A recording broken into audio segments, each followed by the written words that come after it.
(2022년 4월 1일) 금요일 달코라 뉴스를 전해드리겠습니다. 주택시장에 거품이 끓고 있다는 조짐이 나타나고 있다고 달라스 연방준비은행이 경고했습니다.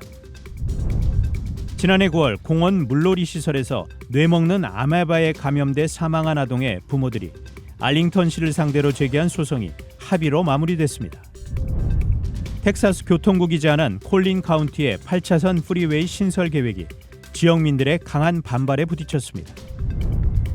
국무부는 트랜스젠더의 날인 어제 내달 11일부터 여권 신청서에 남성과 여성 이외 제3의 성인 젠더 X를 추가한다고 밝혔습니다.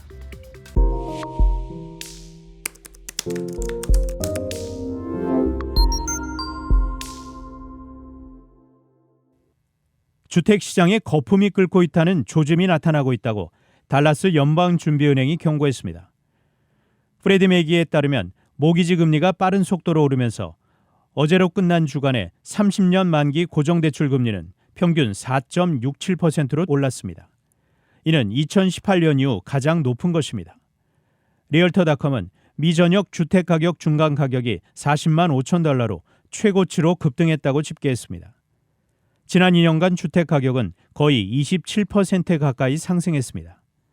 달라스 연은은 현재 부동산 호황이 조정을 받아 떨어지면 2007년에서 2009년 금융위기와 비슷한 모습은 아닐 것이라면서도 최근에 주택 보유자들에게는 조정이 고통스러울 수도 있다고 경고했습니다.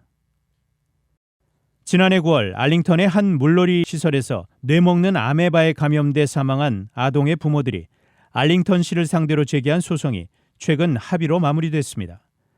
소송 합의 내용에 따르면 피해 가족에겐 25만 달러의 피해 보상금이 지급되고 알링턴 공원 내 마련된 많은 물놀이 시설물들에 대한 개선이 이루어집니다. 이에 알링턴시는 이번 합의에 따라 수질 검사 결과를 시 온라인 사이트에 더 투명하게 공개해야 합니다.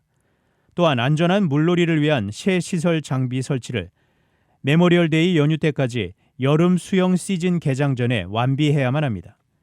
그 외 알링턴시는 컨퍼런스를 통해 이번 사례를 통해 타 시에 교훈을 전할 수 있는 프레젠테이션도 준비해야 합니다.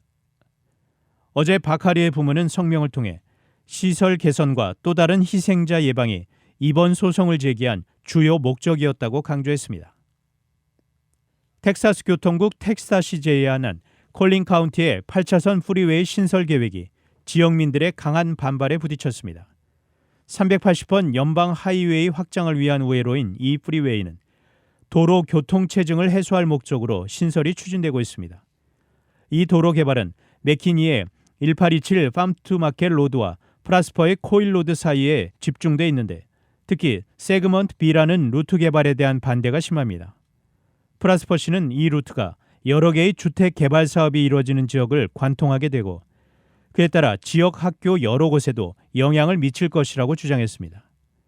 한편 이 같은 반대 분위기 속에서 텍사스는 3월 22일부터 이달 6일까지 약 보름에 걸쳐 모든 우회로 개발에 대한 주민 의견을 수렴합니다.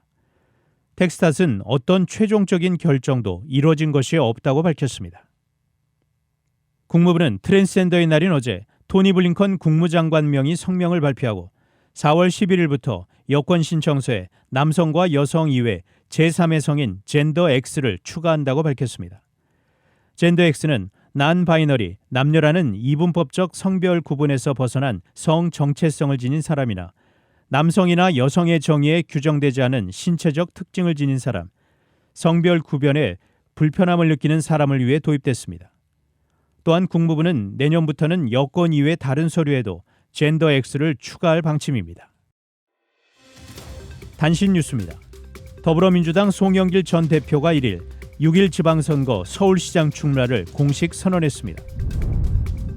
경남 사천에 있는 공군 제3훈련 비행단에서 1일 훈련기 2대가 비행훈련 중 공중 충돌해 학생 조종사 등 탑승자 4명이 전원 사망하는 사고가 발생했습니다. 우크라이나군이 러시아군의 침공을 받은 이후 처음으로 러시아 국경을 넘어 공격을 단행했다는 소식이 전해졌습니다. 우크라이나를 침공한 러시아의 올해 경제 성장률이 마이너스 10%에 달할 것이라는 전망이 제기됐습니다. 지금까지 4월 1일 금요일 달코라 뉴스 최현준이었습니다.